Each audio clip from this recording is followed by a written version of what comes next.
Hello, and welcome to all to this webinar on international psychology, students at the United Nations, which is co-hosted collaboratively by the student and webinar committees of the American Psychological Association's Division 52 for International Psychology and the Psychology Coalition at the United Nations, PCUN. We appreciate you being here with us for this important conversation. My name is Daniel Balva, and I'll be serving as the chair of this webinar in collaboration with the Division 52 webinar committee chairs, Dr. Pina Marsico and Dr. Luca Tateo, and fellow webinar committee members, Dr. Falu Rami, Dr. Karen Brown, and Dr. Mary Bullock. Given that this webinar is a collaborative effort, we would like to introduce a few collaborating individuals who will share some words of welcome. First and foremost, we're honored to welcome Dr. David Marcotti, PCUN President, who would like to offer a warm welcome to our attendees on behalf of the Psychology Coalition at the United Nations.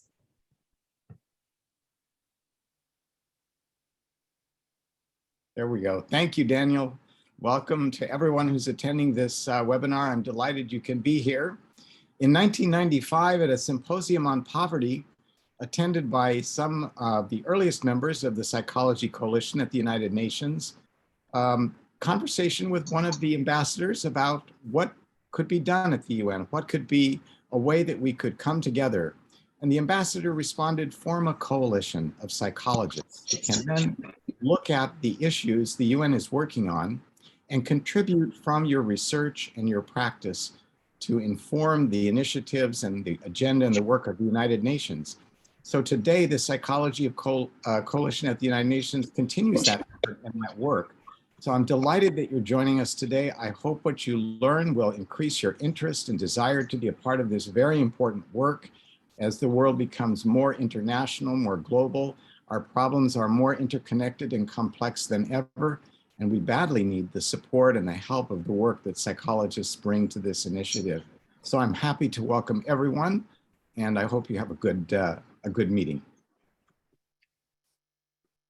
Thank you so much. And similarly, we would like to welcome Dr. Harold Takushian, the editor and PCUN IAP book series, who would like to share a few words of welcome as well. Can I ask Luca to say something, because he's really putting this all together? Is that possible? Absolutely. And we have Luca prepared to say something as well. Okay, good. Okay, for my part, let me make two quick points. One is about PCUN. We're trying to involve students as much as possible because the UN is a magnet for students as well as professionals. And we have the book series and we have the webinar series. And as David noted, we're designing other activities to have a global footprint. The second thing is I actually had to remove myself as a presenter today because we have a 7x7 format, 7 speakers for 7 minutes. And we have other experts who have more important things to say. But if you're interested in the topic of how students can get an internship at the UN, look at Luca's website, the webinar series, and look at the September 10th webinar, where I outlined 6 ways to get involved, for students to get involved with the UN. I'm so happy that we're cooperating with Daniel and Division 52, and I hope you learned a lot this session. Thank you. Thank you so much, Dr. Takushian, and also for your leadership in bringing so many wonderful colleagues and professionals together. And last but certainly not least, we would also like to welcome Dr. Luca Tateo, Division 52's webinar co-chair, who would also like to welcome our attendees. Hey, thank you very much. I just want to know that we are extremely honored and happy to host this panel. We have tried to use the tool of webinars as a way of expanding more and more the range of international psychology and bringing into our association as many voices as possible from all over the world and from all over the continent. So welcome to this space, and of course you will find this webinar as all the other resources on our Division 52 website. Thank you very much. Thank you so much, Dr. Tateo. And before we begin, we would also like to just go over some of the logistics and how to use the question and answer feature for our attendees today. Webinar attendees have the ability to ask the panelists questions by typing them into the question and answer box located at the bottom left of your screen. Please feel free to type your questions during the presentation, and we will be sure to get to that at the latter part of this presentation. And so you can do so at any time. And you will also see an adjacent chat box that can be used to interact during this panel. And as we go ahead and we get started with this webinar, we would like to first welcome our attendees and also welcome you to please use the chat box and introduce yourselves and let us know who you are and where you're joining from. And at this time, I have the wonderful honor to introduce and welcome our wonderful panelists. First and foremost, I'd like to welcome Nadine Clopton, a heart-centered paradigm shifter. Nadine is committed to co-creating a world that places compassion, communities, and ecosystems at the root of positive change. She holds a master's in environmental policy from Lehigh University. As founder of Conscious Consulting LLC, she supports organizations as a partner in organizational evolution, creative strategic development, and workshop design and facilitation. Her work focuses on justice, sustainability, resilience, conscious communication, and defining and aligning with purpose. She serves as vice president on the Global NGO Executive Committee, an NGO youth representative to the United Nations for Caring and Living as Neighbors, a director on the board of Indigenous NCDs, an associate with the International Institute for Child Rights and Development, and is co-author of both the Global Youth Climate Action Declaration and the Phoenix Manifesto. Nadine is currently co-creating Emergence of Heart, a film project using a feel-to-heal approach to the climate crisis while weaving together critical reflections on eco-anxiety, identity, whiteness, gender, and responsibility. Nadine, it's an honor to have you here with us. Thank you so much, Daniel, and thank you to the organizers for having me here today. It's really a pleasure to be here with you. So good morning and good afternoon to anyone on different time zones. I'm calling in today from southeastern Pennsylvania on the unceded lands of the Lenni Lenape people, and it's an honor to be here with you today, particularly as we move into COP26, one of the most consequential gatherings of our time. And psychology is a critical element in understanding the climate crisis, where we've been, where we are, and where we're going. It's impossible to have any kind of discourse about youth engagement without bumping up against the fact that we're currently standing at a crossroads where the fate of our humanity rests in our hands. The future of youth engagement anywhere is inextricably intertwined with our ability to adequately respond to the climate crisis. I believe it's beyond critical for us to apply a trauma-informed collective healing lens to the climate crisis. We must seek to understand what within us as humanity is hurting, that apathy, numbness, overwhelm, dissociation, and disconnection from the earth are primary responses to the world we are living in. We must seek to show up as intergenerational partners in order to heal what is asking to be healed within us as a human family, so we can show up better for the world around us. And our multilateral institutions are key to showing up better as a human collective. As a young person who's been engaged with the UN system for about 6 years now, both as an NGO youth representative to the UN and as the first young person ever elected as a director on the Global NGO Executive Committee, I'm happy to share that there are plenty of ways for young people to get involved at the UN. Most recently, the Secretary General's report, Our Common Agenda, calls out the need for solidarity between generations, proposing the development of a UN Youth Office as part of the Secretariat. Later today, the 16th Conference of Youth is launching in Glasgow, an advance of COP26. So if you're interested in climate change, you can tune into that virtually. Currently, the Special Envoy on Youth's office is the dedicated UN space focused on engaging young people. They have lots of great engagement events online, and their Youth Strategy 2030 outlines ways for youth to be engaged within the UN system. If you are looking to directly engage, most UN subsidiary bodies all have specific avenues for engagement and youth-driven entities. Within UNDESA, for more college-aged youth, there's a youth delegate program where you can work with a member state. For youth on the younger end of the spectrum, you can join an SDG club or Model UN that's in your area. Within UNDGC, there are a lot of advocacy events and so many youth events that are interactive. UNDGC reaches out specifically to young people in civil society through the Youth Reps program. There, they coordinate youth-led briefings, working with and for young people.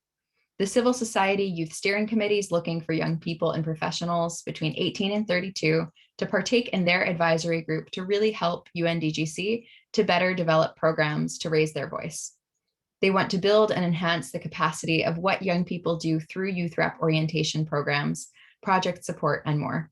Asking questions like, what language are people using? What should we be talking about?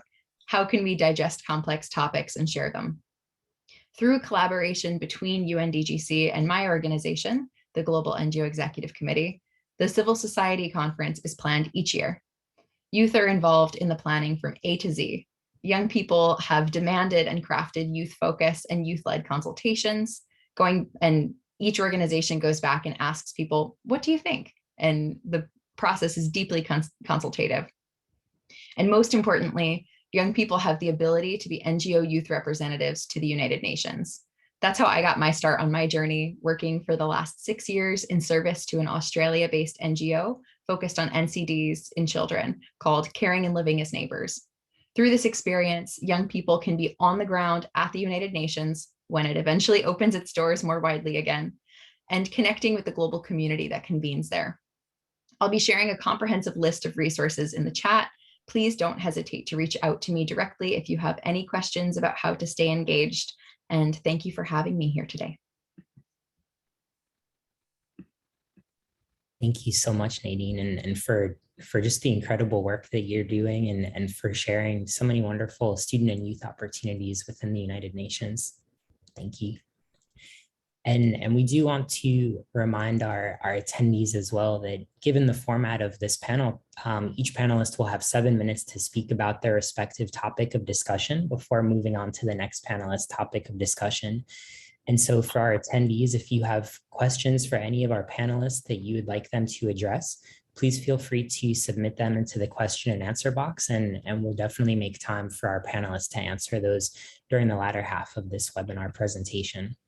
And so as we move forward, if you have any questions for Nadine, please feel free to add those into the Q&A box, and again, we'll get to that. Now we'll hear from Dr. Elaine Congress, who will be speaking about guiding students within the United Nations NGOs. And I'd like to share that Dr. Elaine Congress is a professor and associate dean for continuing education and special programs. She directs the dual MSW MPH program with Mount Sinai. She also has served as director of the doctoral program. At the United Nations, Dr. Congress represents NGOs, the International Federation of Social Workers, and the Institute for Multicultural Counseling and Education Services. She has served as the North American representative to the International Ethics Committee of the International Federation of Social Workers. She currently is on the National NASW Pioneer Board and previously was on the National Board of Directors of the National Association of Social Workers and is a past president of the New York City chapter of the NASW. Dr. Congress has written extensively in the area of social work values and ethics, cultural diversity, social work education, nonprofit management, and public health, including 11 books and over 60 professional journal articles and book chapters. We're honored to have you here with us, Dr. Congress, and we're looking forward to hearing you speak about guiding students within the United Nations NGO. Thank you, Daniel, and all the organizers. I think this is a very exciting program because students at the UN is something that's near and dear to my heart. As you can tell from the introduction, I really have a dual identity because I'm both a social worker and a psychologist. And I think my activities at the UN and elsewhere reflect it. I'm a person just in terms of the NGOs I represent, at the United Nations.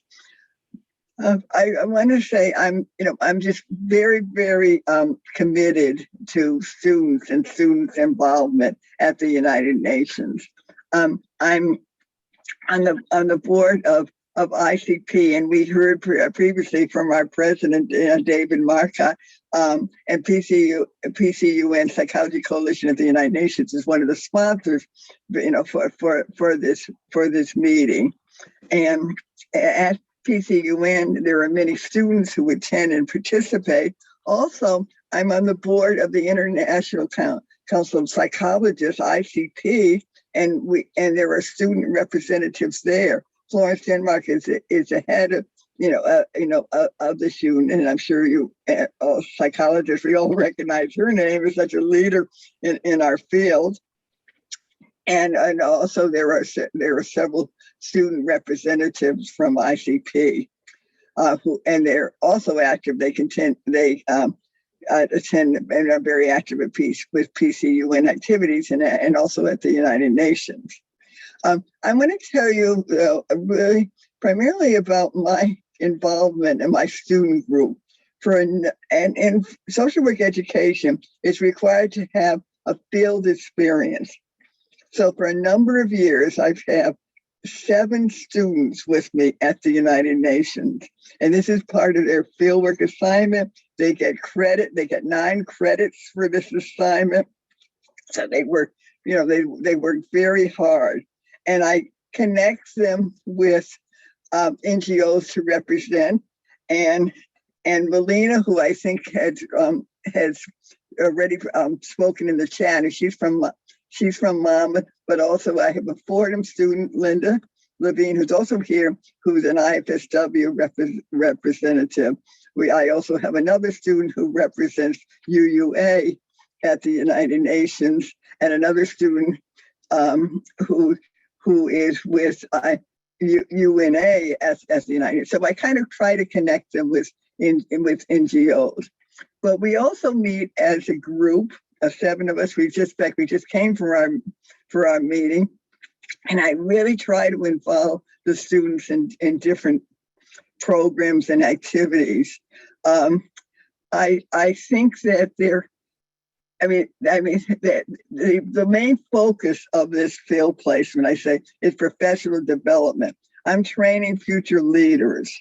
And how do you train leaders? What do we do as leaders?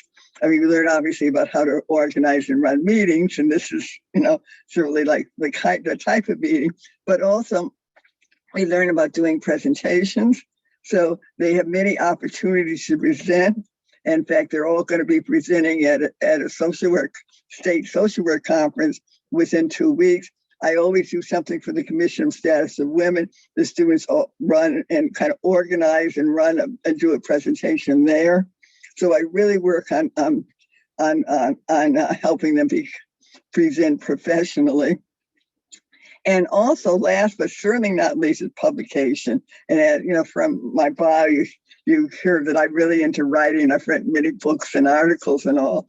But I just feel that it shouldn't just be professionals, experts, and those of us who've been in the field forever writing, that it really should be, students really help us.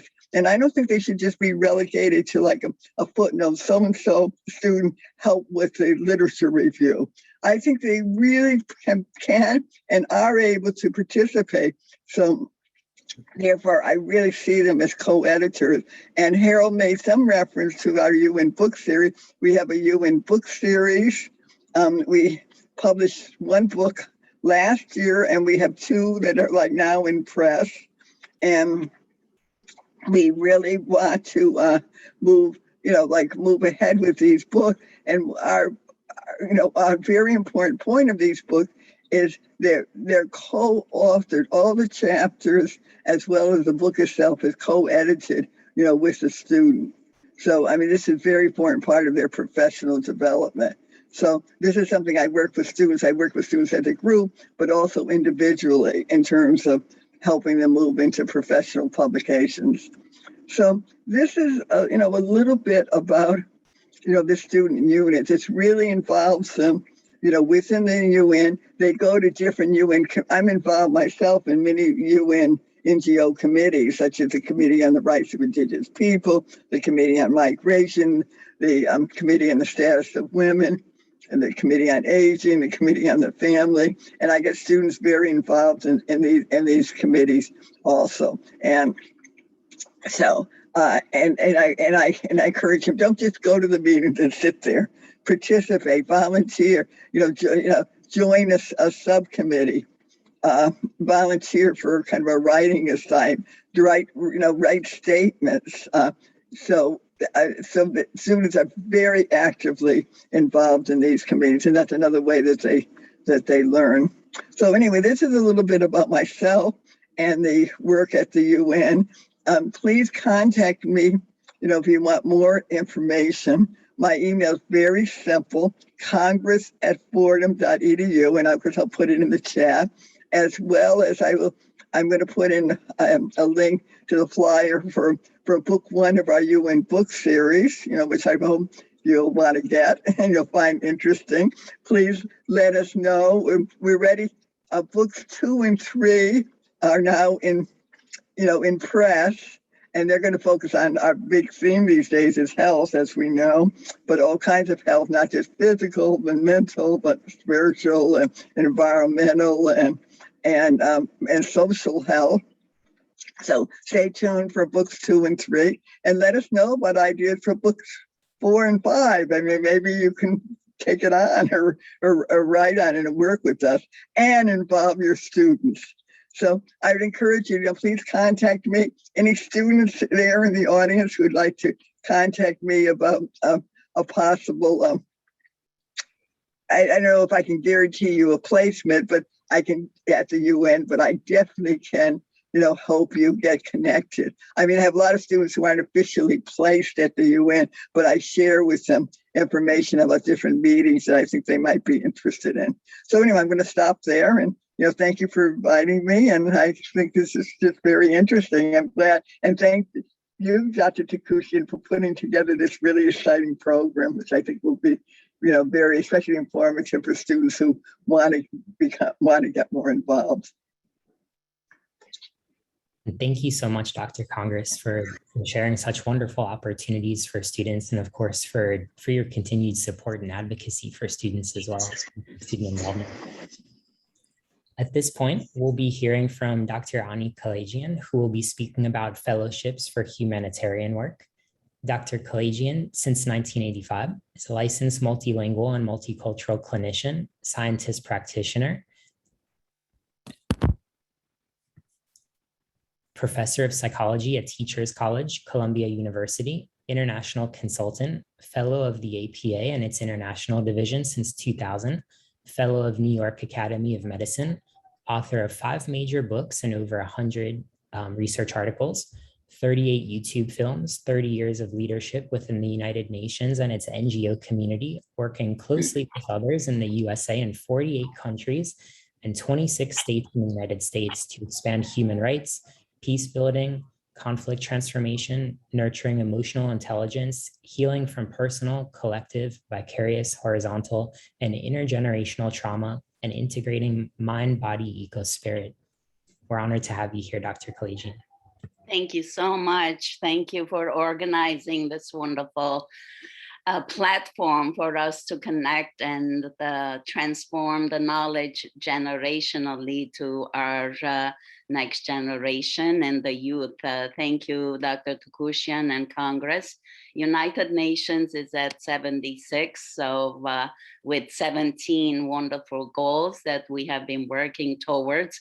Of course, in the beginning, 32 years ago when we started, it was the MDGs first and then the SDGs.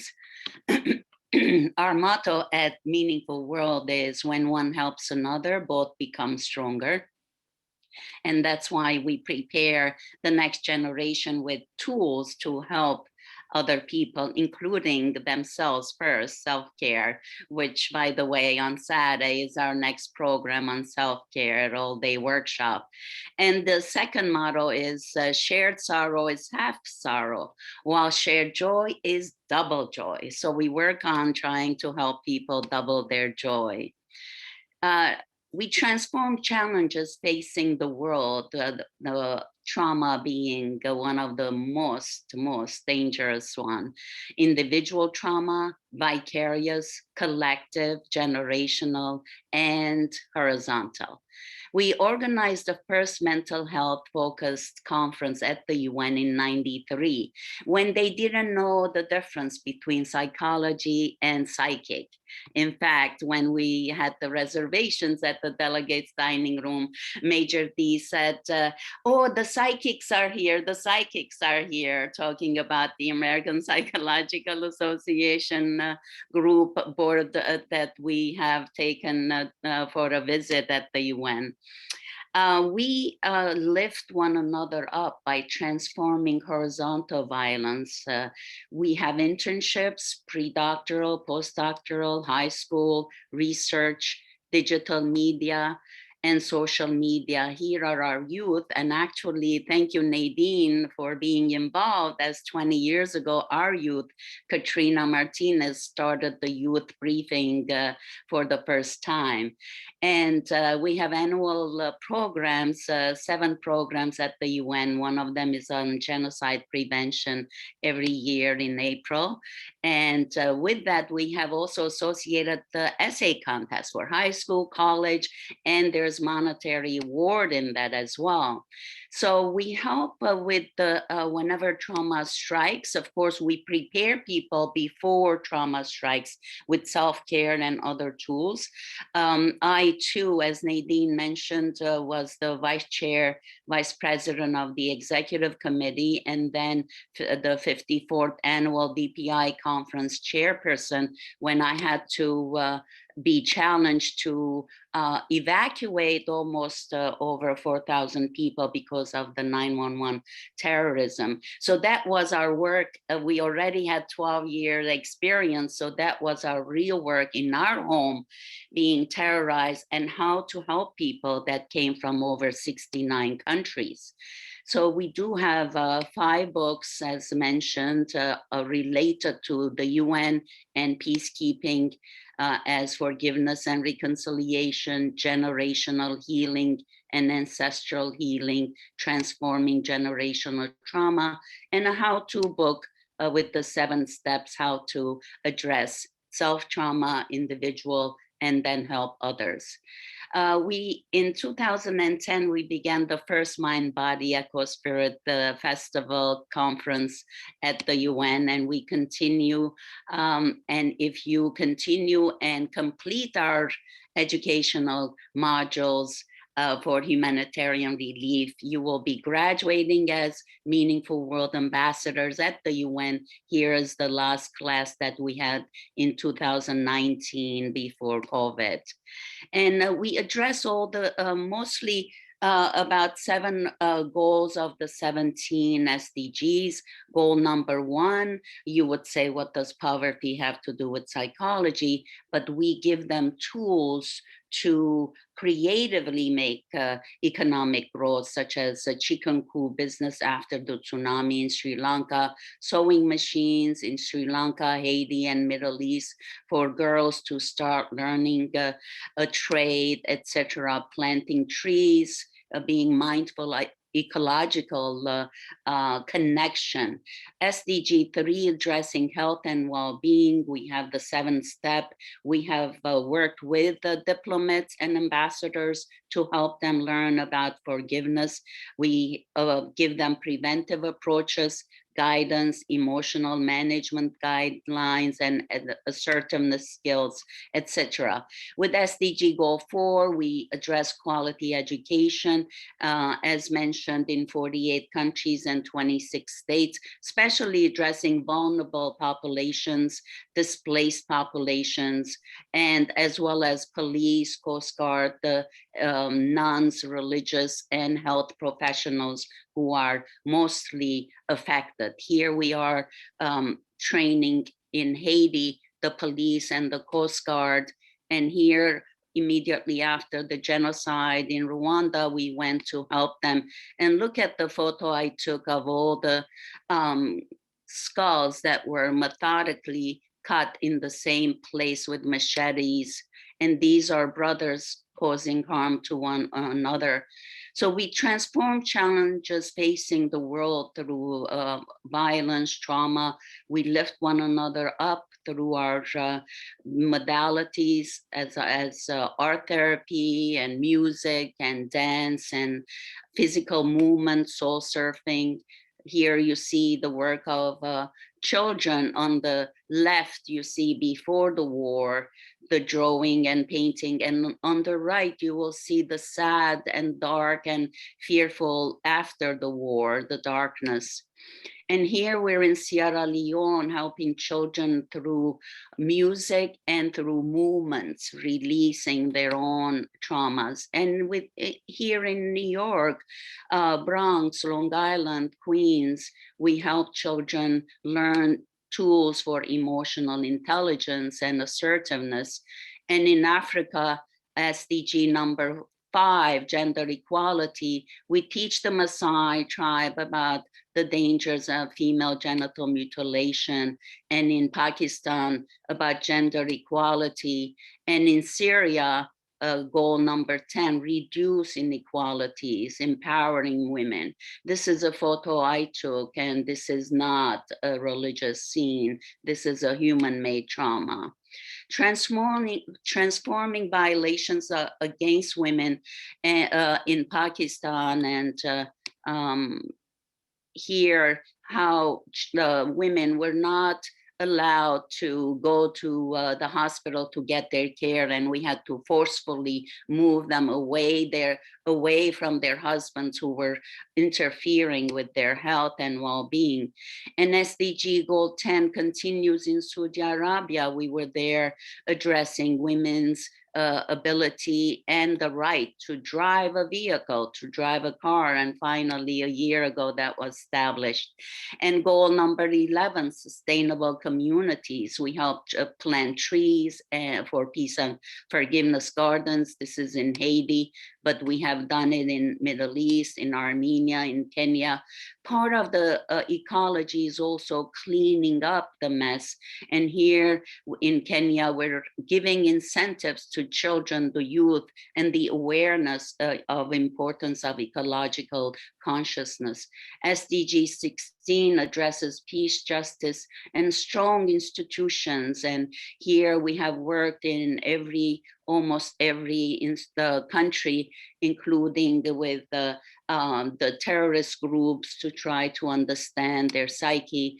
And here in Israel and Palestine, with the 7th step, you see at the end of the workshop on the right, people, both Palestinian and Israelis, are hugging one another. And here in Lebanon, working with children right after the war, and transforming the generational trauma and oppression of Soviet regime in Romania through different exercises. And at home at Fordham University, having a 10-year of dialogue with Turks, Armenians, and Kurds, helping Sarajevo after the genocide there with their mass graves, as well as in wars and in with children. We are affiliated with the UN, as you know, so we have internships available at this time. And goal 17, thank you, Harold, and everyone, Daniel. This is the true partnership that we have through all the over, 7 NGOs or 10 NGOs. Here you see many of the people, Judy and Walter, etc., at the UN proper. And my last slide here is, we always educate not just the head, but the heart. Educating the heart is an important part of developing and nurturing compassion towards ourselves first, and towards one another and Mother Earth. So here is a photo of one woman who has committed her life to bringing beauty and helping Mother Nature by planting seeds and bulbs of flowers in this alley. And look at that, she's been dead long ago, but her work remains and uplifts us all together. Thank you so much for your attention. And I have already placed my email in the chat. Thank you so much, Dr. Pelagian, for the incredible work that you are doing and for sharing such wonderful opportunities for students with us. Thank you for that. And now we'll hear from Dr. Judy Kuryansky, who will be speaking about transformational United Nations course projects. Dr. Kuryansky is an internationally known clinical psychologist, humanitarian, author, and United Nations NGO representative. On the adjunct faculty as a professor of psychology and education in the Department of Clinical Psychology at Teachers College, Columbia University for 18 years. She formerly taught the class on the psychology of intimacy and now teaches psychology at the United Nations. At the United Nations for 18 years, she is the main NGO representative for the International Association of Applied Psychology and the World Council for Psychotherapy. When president of the Psychology Coalition of NGOs accredited at the UN, she partnered with the ambassador of Palau for the successful historic inclusion of mental health and well-being in the UN Agenda 2030 for Sustainable Development, and now advises member state government Friends of Mental Health and Well-being. She co-organizes major events at the UN that students attend with governments, UN agencies, and other NGOs on topics interlinking mental health with climate change, poverty, migration, decent work, women's empowerment, peace, and the other SDGs. Dr. Kuryansky is also an expert on emergency mental health services and has worked at Ground Zero and many other disasters worldwide. We're honored to have you here with us today. Oh, thank you so much, Daniel. And it's a delight to be with all my wonderful colleagues who are doing great work around the world. And I'm delighted too that we're presenting about what students can do and be involved. And I'm very dedicated to that. You see right here my class at Columbia Teachers College. On the left there, the class when we were online during the COVID times, everybody waving and being happy. And we've just started live again. So you see all the students there live with various of the guests that I have, including here, the director of the WHO office in New York, which is what many times I have guests who are high-level delegates to come and share with my class about what they are doing. As Daniel mentioned, I represent the International Association of IAP, the International Association of Applied Psychology, and the World Council for Psychotherapy at the UN, where we do have youth delegates, as you've heard about. And many of the classes that I do obviously intersect with mental health in the nexus of all the sustainable development goals that Ani showed the slide about, starting with UN news, because I want the students to get involved with what's going on in the UN news. And every day they can check this website that shows all the issues that are going on. There are, of course, the 3 different pillars of the United Nations that I go over in my class: peace and security after World War II when the UN was developed, and human rights, and the added focus on development that is very clear in the 2030 Agenda for Sustainable Development. This is a very wonderful time for students to be involved and youth at the United Nations. We've worked so hard, and those of us who've been there for so many years, to get NGOs and acknowledged and involved in the UN, and to get mental health involved. As you heard earlier, that they used to think of us as psychics and psychotic people, but yet this is about psychology and mental health and well-being, and it has been acknowledged by the Secretary General. You see there, he has indeed also declared 50-50 parity by appointing a deputy secretary general, Mina Mohammed. You see here, the Queen of Belgium is very involved in promoting mental health and well-being. And you just heard from my introduction, the group of Friends of Mental Health with many countries, Bahrain, Canada, and Ecuador, all being co-presidents of an organization I founded years ago to get governments involved with thinking about mental health and well-being and integrating that in the global goals, along with Ambassador Otto from the small island country of Palau, bless his heart.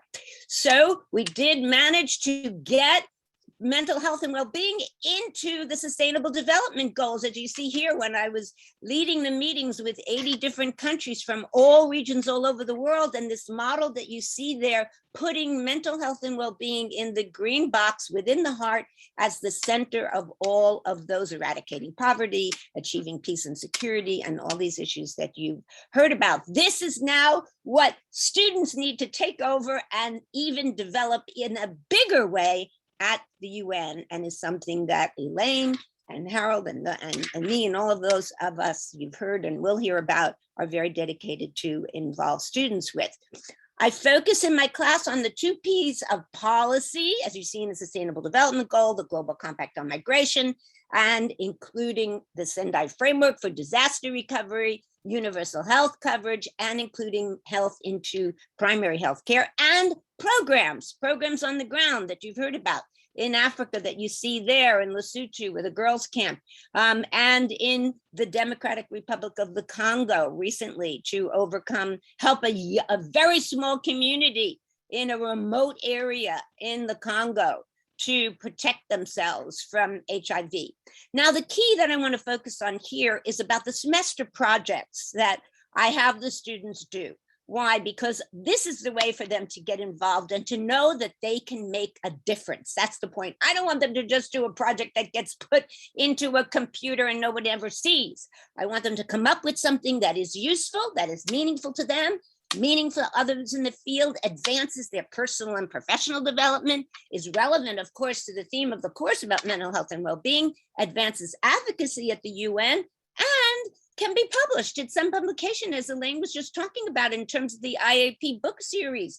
We also have various ways that I can help students and have helped students get their work published and presented at professional conferences. So I'm going to describe some of those. Here are some of the student projects. One of my students did mental health in Japan, and I helped him get it published in the Journal of Student Research. Then one of my NGOs, IAP, has applied psychology around the world. Many students have, I have helped get published their work about climate change and other issues, even fundraising, which is so important at the UN, in that journal, which ends up being a credit on their CV to get into graduate class. So now I quickly want to go through some of the major stellar star students who have done things. You see here, Mira from Nepal, who came to the class, was so shy, and she won't mind my saying that.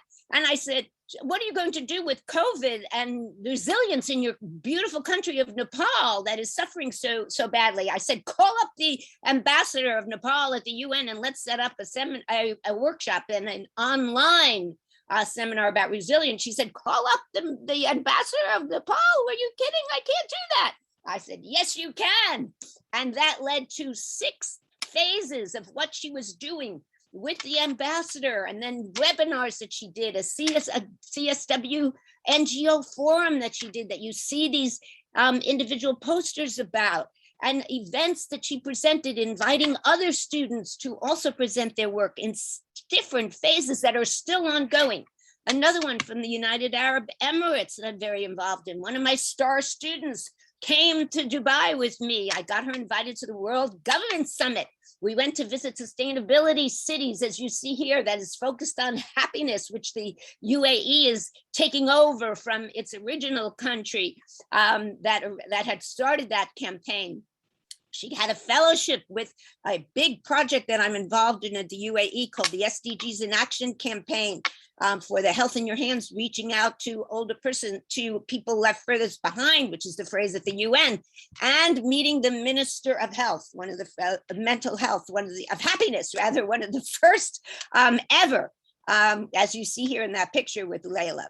And China, there are many Chinese students that I have, so we've done so many workshops for training Chinese youth as peer supporters during COVID, and many other research projects that you see here with them developing their personal skills. And we're going to hear very shortly from one of my very star students who's become now my course assistant because she's so spectacular, and she's from Iran, Tanya Mediziseh, who has been working on a project with me about the work that I did in Kermanshah after the earthquake there. That was very difficult to manage to get to Iran, but you could see the work that we were doing there, and she will talk about it in a minute.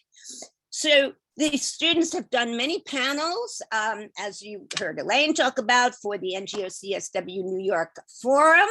3 of them recently were about women's contributions for peace and justice in advancing the Middle East peace through psychology, bringing Israelis and Palestinians together. The second one was about mitigating transgenerational trauma of Latinx migrant women.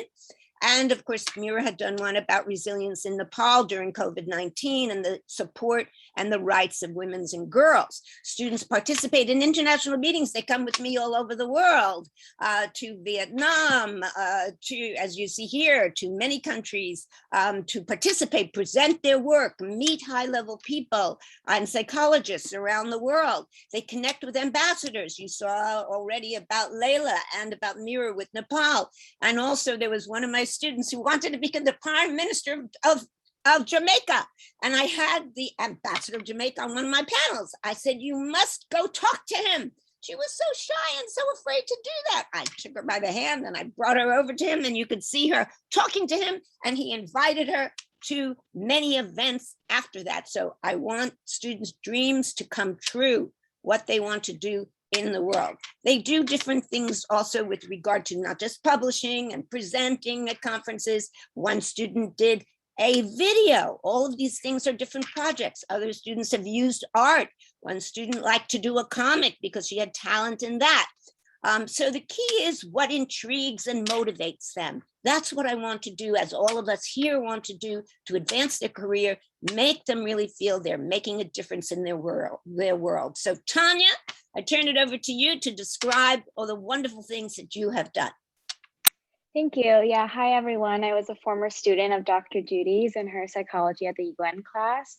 So for my semester project and speaking with Dr. Judy about my research interests in global mental health and resilience and being from Iran, she told me, like she said, that she went to Iran after the Kermanshah earthquake in 2017, where she worked with the Iranian Red Crescent Society to carry out different psychosocial interventions among children. And then she then connected me with different members of the Iranian Red Crescent Society. We set up Zoom meetings with people in Iran and other people that she's worked with. And then we have been working together on a paper for publication on psychosocial resilience and recovery from natural disasters in Iran, to also report on her personal reflections. And I have also recently presented on this work on Dr. Judy's panel at the Children's Society and Future Third Congress on Mental Health in Moscow. And I'm excited to keep this work going and get more involved, thanks to Dr. Judy. I'm so proud of you, Tanya, and what you have done and how you have taken initiative, your brilliance, your grace. And this is exactly what we need from the young people in the world. So you're a beautiful example. Thank you. And thank you all so much. Thank you so much, Dr. Kuryansky, for sharing such incredible work that you're doing with your students. And Tanya, we're so pleased to have you here as well to speak to that. So thank you both so much, and just for your inspiring words and words of encouragement for students as well, and for paving a path for other educators also. So thank you for that. And now I have the wonderful honor of welcoming Dr. Irina Novikova, who will be speaking about publishing UN and student works. Dr. Novikova is an associate professor at Psychology and Pedagogy Department of the People's Friendship University of Russia, RUDN University in Moscow, Russia. She is a corresponding member of the International Academy of Pedagogical Education in Russia, and a member of APA and PsyChi, the International Honor Society in Psychology. Currently, Dr. Novikova is the faculty advisor of the RUDN University chapter of PsyChi. It is the first and only PsyChi chapter in Russia. She is the editorial board member of the RUDN Journal of Psychology and Pedagogics, PsycInfo APA, RSCI, DOAG et al. Indexing. Her research interests lie in the area of personality, social, educational, and cross-cultural psychology. Today, she is actively involved in the research on comprehensive study of personality, intercultural adaptation and communication of international students, diagnosis and development of intercultural competence, personality predictors of foreign language proficiency, attitudes to digital educational technology in university students and teachers before and during COVID-19 pandemic, etc. And Dr. Novikova, we're honored to have you here and we're looking forward to your presentation. Dr. Novikova, I apologize. I believe you might be muted.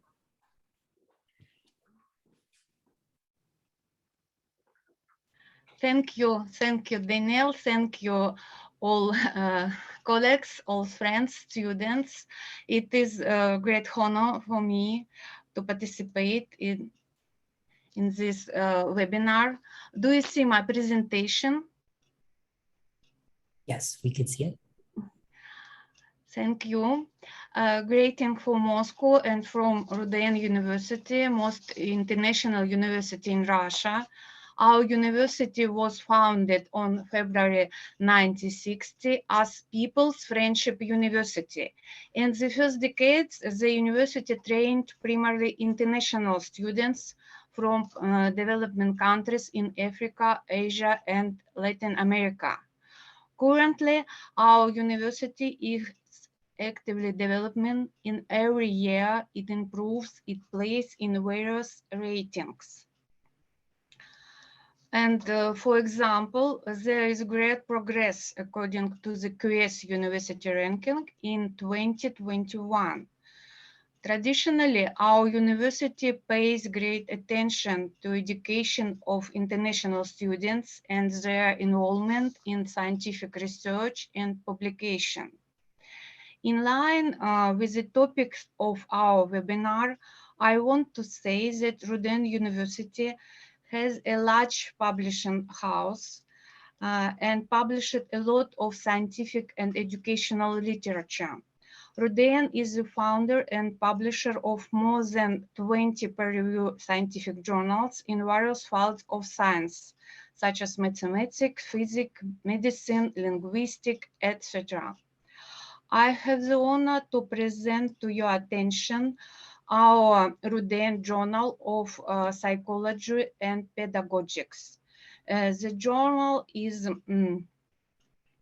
peer-review, open access academic journal, publishing articles in Russian and in English.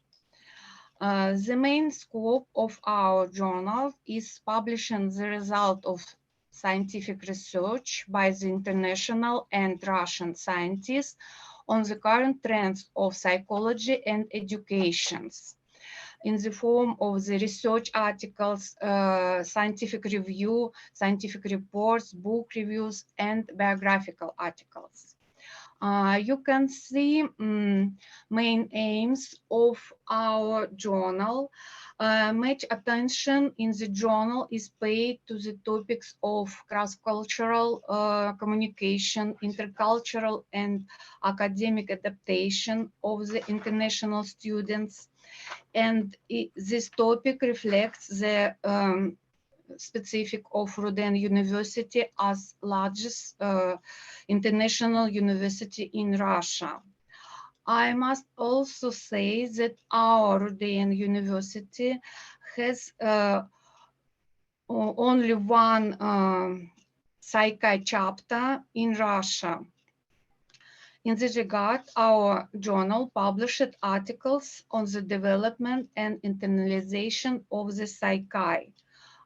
For example, in 2019, thanks to idea and support of Dr. Takushyan, we published a special section dedicated on the anniversary of Psychi. This section includes articles and reports from 9 countries.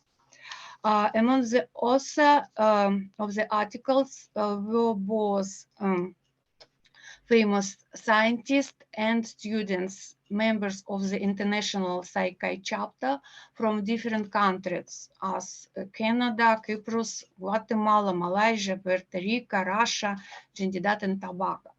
And this issue was presented on the celebration of the anniversary of Psychi at the Yale University on September 2019.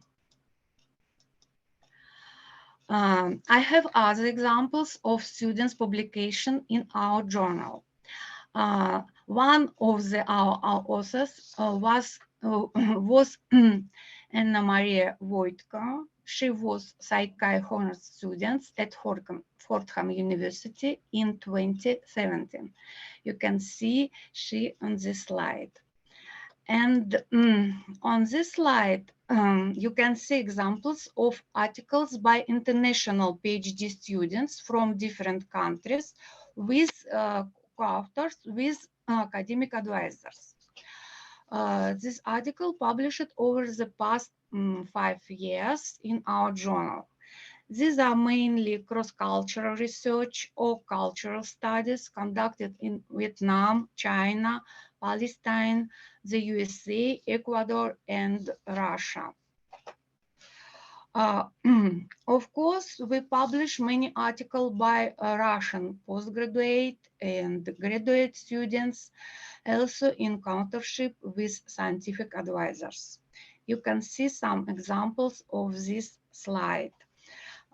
This article devoted to different field of current psychology and education. And with my great pleasure, I want to say that recently our journal started cooperation with the Psychology Coalition at the United Nations. In 2020 and 2021, we published 2 articles on Psychology Days at the UN. You can see abstracts at this slide. And with your help, we hope to continue this cooperation. At the end of my presentation, I want to add that our psychological department at Ruden University has a good tradition to involving all students in scientific conferences. Students' research are then published in conference proceedings. You can see cover of this conference proceedings. Next year, we will have 2 conferences in psychology, and we invite all of you to take part in them. And I hope that our efforts will help improve both international scientific cooperation and psychological well-being of peoples in different countries. Dear friends, I invite you to join our journal and our conferences as the author, experts, and readers. And I welcome you to Ruden University. Thank you very much for invitation and attention. Good luck. Thank you so much, Dr. Novikova, for sharing such wonderful opportunities for students through your university and through the journal. It sounds wonderful. Thank you. I now have the wonderful honor of introducing Shanae Osborne, who will be speaking about promoting the Psychology Coalition at the United Nations. Shanae holds a master's in health administration and recently graduated with her master's in social work from Fordham University's Graduate School of Social Work. During her studies at Fordham, Shanae was a United Nations intern where she was nominated and elected to be one of 2 student representatives to the UN for one of the largest social work organizations in the world. In December 2020, the International Council of Psychologists honored Shanae with an international award for her research and presentation on the unseen abuses. She's currently co-editing the 2nd volume of Behavioral Sciences in the Global Arena, a book that offers vast global insight from key subject experts and student collaboration. The global opportunities Shanae has received have offered her greater insight to the needs to advocate for women and children around the world that suffer from various kinds of abuses, especially those unseen but detrimentally traumatic. Shanae, we're honored to have you here and we're looking forward to your presentation. And Shanae, I apologize. I think you might be muted. There we are. Okay. Can you hear me? I was just saying thank you so much, Daniel and PCO members, for organizing this wonderful platform and for inviting me to speak today. I am really inspired by all of the people that spoke today, so it's going to be a hard act to follow, but I'm going to try my best. So as Daniel said, I'm Shanae Osborne. I just got recently licensed with my master's in social work, and I also have a master's in health administration. So let's see here. Let's see if I can get this to work there. There we go. Okay. So social media, it seems like we can't seem to have a conversation these days without some kind of social media platform being incorporated. So for example, how many times have you heard, I just read on Facebook, or hey, why don't we connect on LinkedIn? And I know that this topic may seem odd after hearing such inspirational work, but the truth is that this amazing work that can be shared and expanded, social media is used to create awareness and gain greater support. So in the past, network really relied on people getting out there to meet others, to collaborate and grow ideas. In-person networking did and does offer the best form of contact, as it helps you really grow and get to know a person. There's something about seeing a person, their eyes, and just shaking their hands. There's this energy exchange that lets our intuition do its job in letting us know whether or not we're wanting to connect with someone. However, physical interaction takes much more effort than sitting behind your phone or computer, and in-person networking is very limited to the sense of immediate expansion of ideas to multiple people and time constraints. So as social media started in the early 2000s with MySpace, very soon we would see the growth and importance of social media with more platforms following competition. We would very soon see Facebook and YouTube and Instagram and TikTok, and I assure you that many more will be created. But with social media, your thoughts, ideas, contact lists, they can all explode all over the globe. The research you're doing, the people that you're working with. And within seconds, you can just click your button and everything is out there.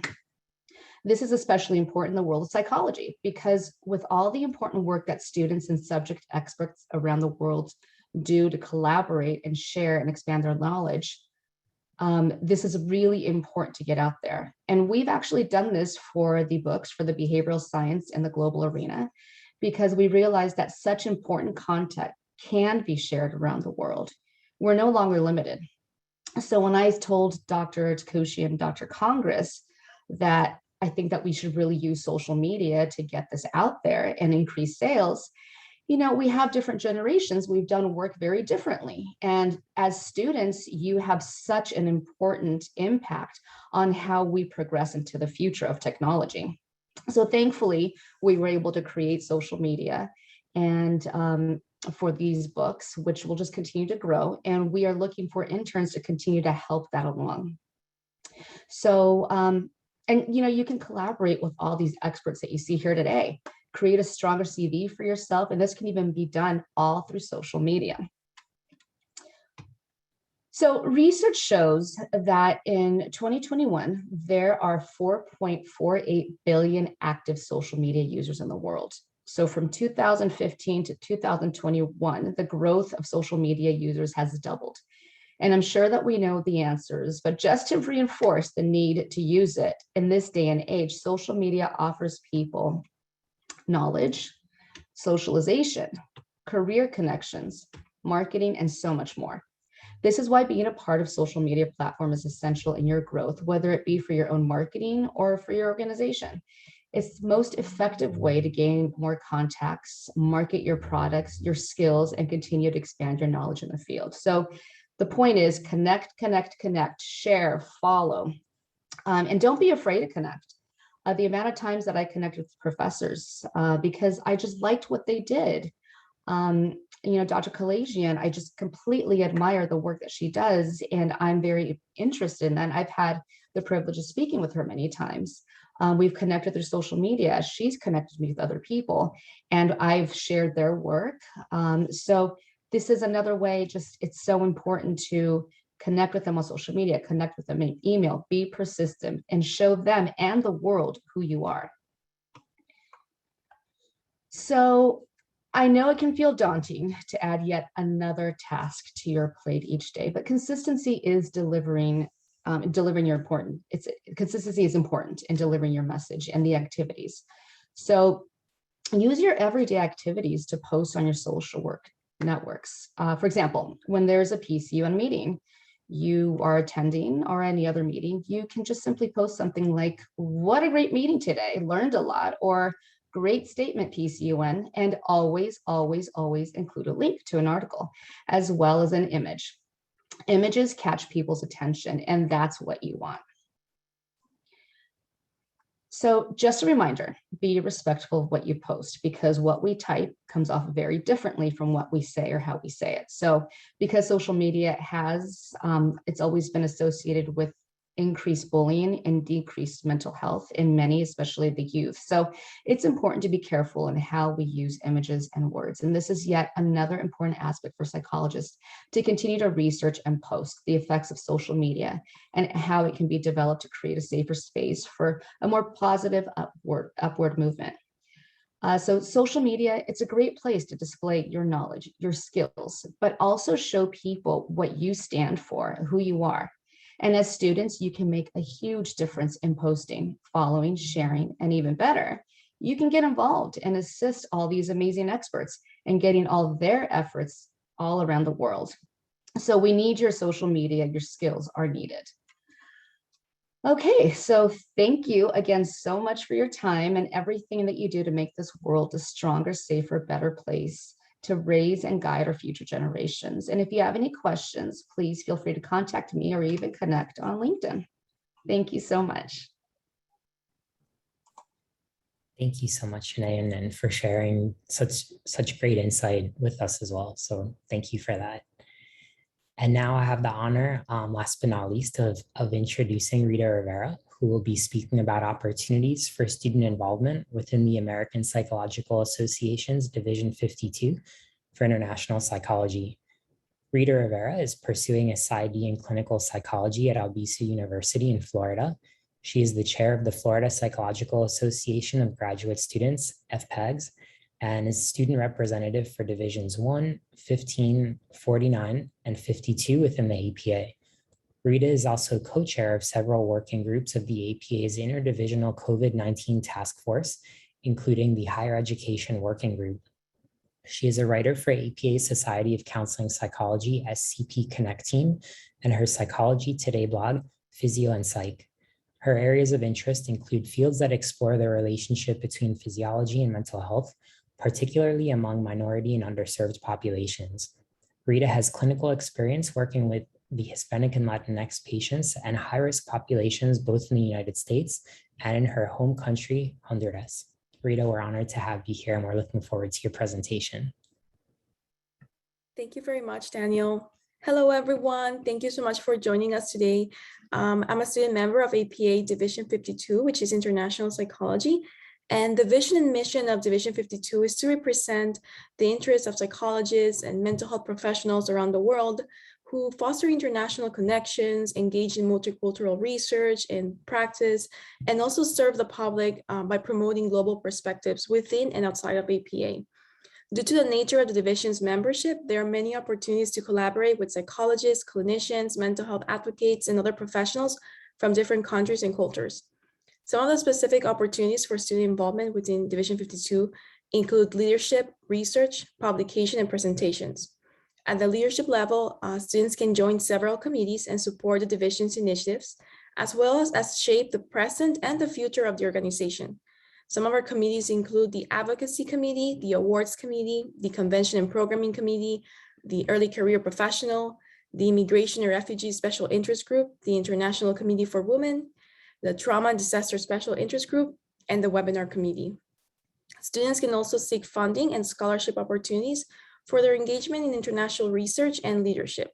For example, the division annually sponsors the Anastasi Graduate Student Research Award, and Division 52 also supports research and collaborations of students outside the US, such as the case with their award, the Student International Research Award. In addition, there are also publication opportunities within the division. Students can write for the division quarterly bulletin, or they can also help assemble and organize it. It's called the International Psychology Bulletin, and students are always welcome to submit their research, as well as to the division's journal, which is International Perspectives in Psychology. Students have also the opportunity to present their research at the Division 52's Hospitality Suite programming during the annual APA convention, partake in the division's poster presentation competition, and meet fellow international peers and colleagues. I personally recommend the division's hospitality programming because this is an event where it's the perfect opportunity to connect and network with student leaders from different psychological and mental health organizations across the globe. Some of our current Division 52 student-led initiatives include research projects. We are currently creating a comprehensive list of journal databases within different countries of the world. And there's also a creation of a comprehensive list of cultural exchange opportunities within APA accredited doctoral programs. We also have the Dine and Discuss programming.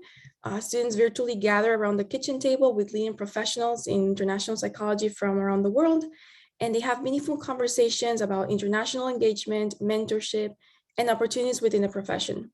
We also have student-focused webinars and student monthly spotlights, where students have the opportunity to nominate themselves or their fellow peers and friends in the monthly spotlights, which are featured with a division, and also all of the student nominees are entering into a scholarship raffle at the end of the term. And lastly, we have also ongoing collaboration with other organizations and divisions, including APA Division 17, Counseling Psychology, APA Division 56, which is Trauma Psychology, the Inter-American Society of Psychology, the International Council of Psychologists, and the Psychology Coalition at the United Nations. Thank you very much. I hope you consider joining Division 52. Personally, I do believe that we students are the future of our professions. And as a fellow student, I encourage you all to consider connecting with the organizations and initiatives that were discussed today.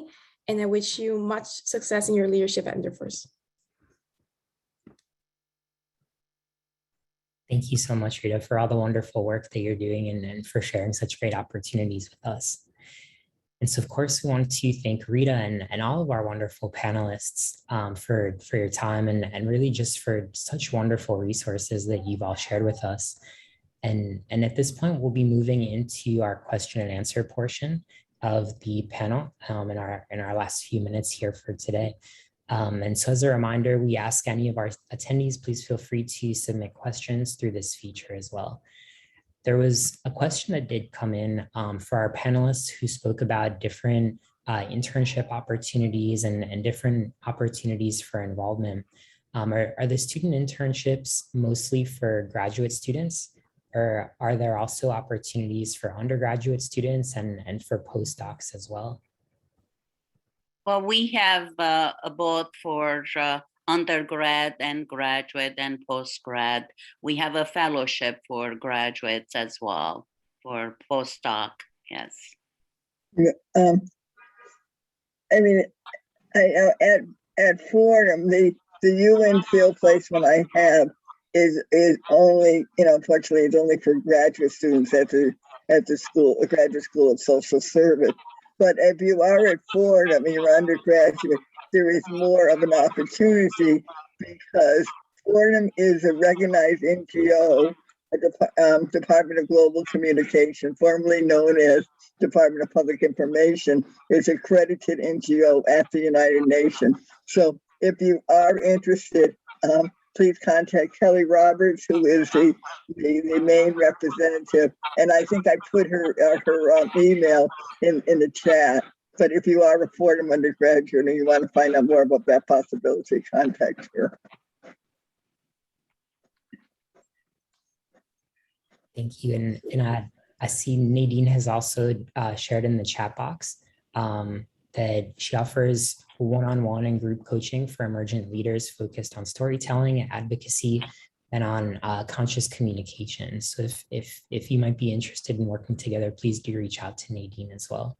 And thank you, Dr. Kalajian and Dr. Congress also.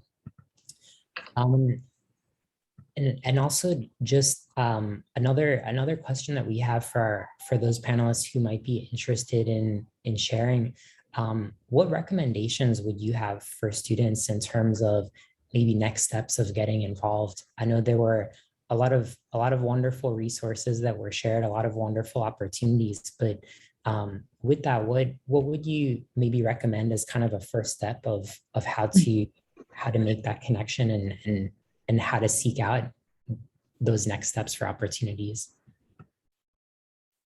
Well, I would say to start emailing us as soon as this webinar is over, and that's the first step. And there seems to be opportunities in every organization.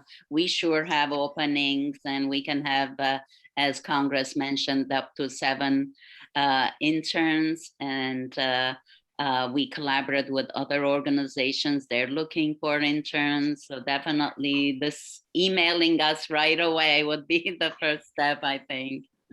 Yeah, Judy, we ahead of me. I just wanted to say yes. I mean, following Annie's advice, contact us. And, when you hear about a meeting, go to it. And don't just kind of go to the meeting and sit there. Make your presence known, participate in the chat, raise questions, be sure to take down information about, about the speakers, connect, because that's the way you kind of always get your foot in the door to get involved in UN activities. I will also say, Daniel, as a former student of Dr. Congress's and former intern of hers, again, like everyone said, I connected. I would see someone that I really liked.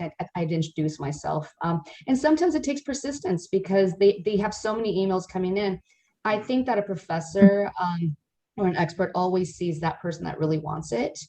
And as Dr. Congress mentioned, I mean, she knows I went to every meeting absolutely possible. You've got to make yourself out there. And that's why, again, just to kind of like hone in on the social media, each person, each intern or each student should be connecting with every person on here because each person has another connection.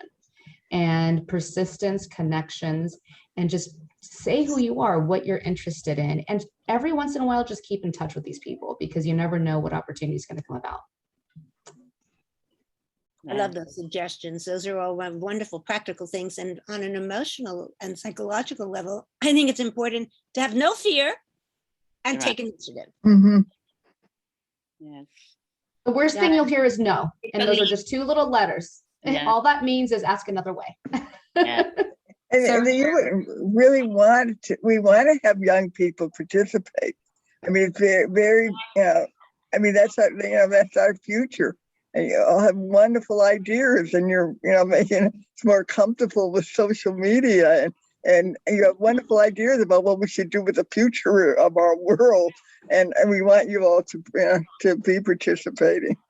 Absolutely. And I would say another really important piece is to find out what it is that really moves you, that you're really distinctly passionate about, and then find the other organizations in that space or the NGOs in that space who are also working on the same things. And something that's been really helpful to me in my journey is just that, like reaching out to people and seeking that human connection and seeking mentorship too, because intergenerational partnership is so important and it goes both ways. There's so much that we can learn from one another. And the last thing I'll share is really looking at the SDGs, not as a set of 17 unique, distinct categories, but looking at the intersections that lie between them and finding out how you can have an impact or where you fit in on some of those intersecting points, because all the challenges and the solutions are totally interwoven with one another. And that sort of framing is what's going to allow us to hopefully address them. And on another psychological level, just recognizing that everyone here is so welcoming and kind.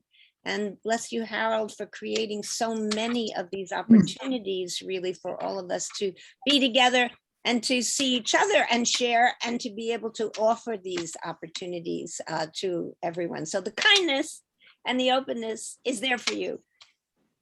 Yes, I learned a lot as well about all the other organizations because we haven't seen physically one another. This is great. I really enjoyed this. And I wanted to make a point about the SDGs. I mean, I'm really glad you brought it up, Nadine. It's really important. All the SDGs are related, but SDGs is not just about like over there, those countries. SDGs is here. I mean, we really have to focus on the connection between the local and the global. And so I think this is something we have to work on in our own communities. I mean, I guess thinking globally and being involved globally, but also locally. And thanks for bringing that up about the SDGs. Absolutely. And I shared this during a keynote the other day on UN Day, but really the importance of sinking roots into the ground, because we are all part, especially with the climate crisis, part of local ecosystems. And so, in our quest for connecting globally, as important as that is, we have to make sure that we're staying tuned in and connected to the issues in our communities, in our own unique ecosystems, and that we're really seeking to work at that level and to support people to have interventions at their local levels that are sustained. So thank you. Yes. Harold?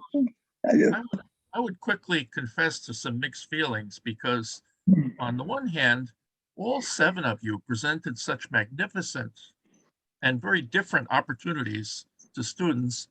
On the other hand, we publicized this very heavily between Judy and IAP and Ani's group. And we have 50 people minus the 11 of us. So there are 39 people listening to us. It really should be a larger number.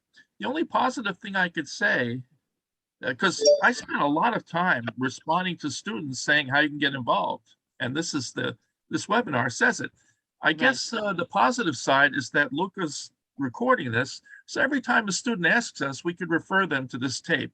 I think that's maybe the great contribution, is that this tape is like going to be a part of a treasury that students could access in the future.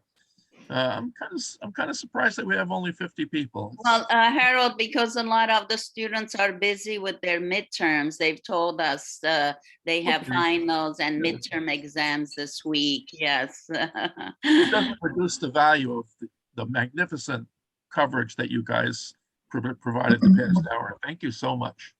Yes.